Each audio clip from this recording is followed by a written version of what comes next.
Tintán era un actor extraordinario, pero era un poco indisciplinado. Al menos así lo refiere su director escénico de cabecera, don Gilberto Martínez Solares, en una entrevista para la serie Memorias del Cine Mexicano.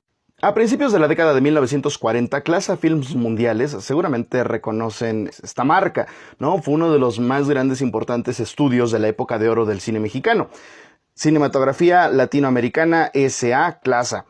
El director de Clasa era Salvador Elizondo Pani, padre del escritor Salvador Elizondo, el de Farabeuf. Bueno, pues Salvador Elizondo Pani le designó la tarea a Gilberto Martínez Solares de dirigir la primera película de la productora con Tintán. Gilberto Martínez Solares dice que pues él había escuchado de Tintán, pero que no tenía el más mínimo interés de trabajar con el cómico Pachuco, que pues le parecía que justamente el personaje del Pachuco era algo demasiado fronterizo y que la gente del centro del país pues no lo iba a asimilar del todo, que particularmente él conocía más la Ciudad de México que el norte, la frontera con Estados Unidos. Pero como en todo trabajo, pues a veces te indican que hagas cosas que tú no quieres hacer, pero pues que tienes que hacer.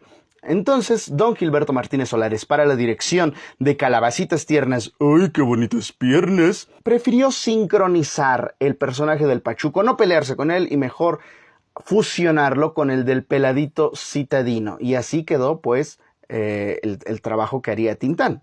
Don Gilberto reconoce el gran talento de Tintán. De hecho, los grandes éxitos que tuvo como director Martínez Solares, pues fueron las películas de Tintán. Pero decía también que Tintán a veces era bastante indisciplinado. Y particularmente se refiere a que los lunes, pues él aplicaba la de lunes, inicio de semana, no voy a trabajar. Que pues a lo mejor, si el fin de semana había sido bastante largo, Tintán lo prolongaba un poquitito más y se saltaba a la torera el ir a la grabación del lunes. O a veces llegaba tarde, etcétera, etcétera. Por contraparte, don Gilberto Martínez Solares dice que el cómico Adalberto Martínez Resortes era sumamente profesional, que muchas veces Adalberto salía a altas horas de la noche del teatro y que pues de repente se iba a echar unos alipuses y llegaba puntual a su llamado para las filmaciones de las películas que estuvieran realizando. Dormitaba apenas entre cambios de decorados, pero que él era muy profesional.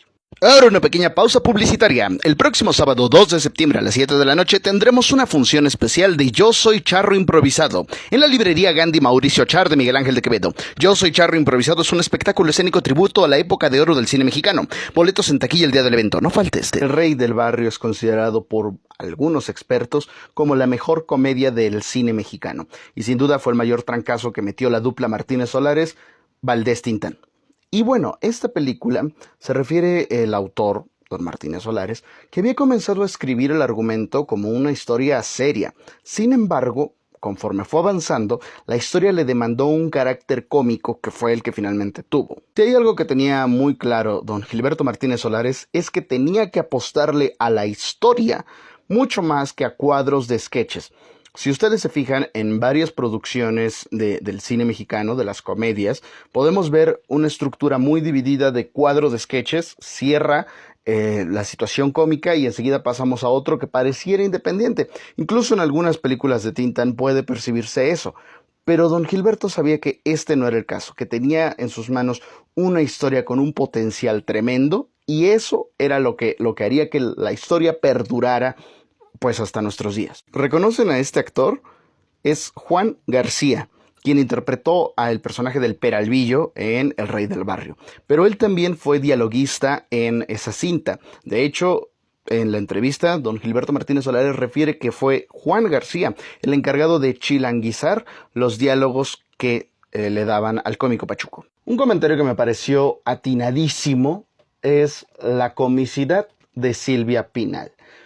Decía, Silvia Pinal no estaba actuando en comedia, sino simplemente Silvia Pinal se dedicó a responder con verdad a las situaciones cómicas que ya estaban planteadas dentro de la película, lo cual podríamos resumir como solamente actuar, hacer la chamba de actuar. A veces, como actores, nos preocupamos por entrar al tono de la comedia y ser graciosos y cagados y etcétera. Pero en este caso en particular, y creo que se repite en otros actores de la época y de otros muchos contextos, creo que lo que les da el brillo cómico es que responden con verdad a situaciones cómicas ya planteadas, que son grandes actores y que eso los hace navegar entre las aguas del drama, del melodrama, de la comedia, de la tragedia. ¿Y tú ya viste El Rey del Barrio? Déjame en los comentarios qué piensas de esta película. ¿Qué piensas de las otras películas de Gilberto Martínez Solares? Te leo.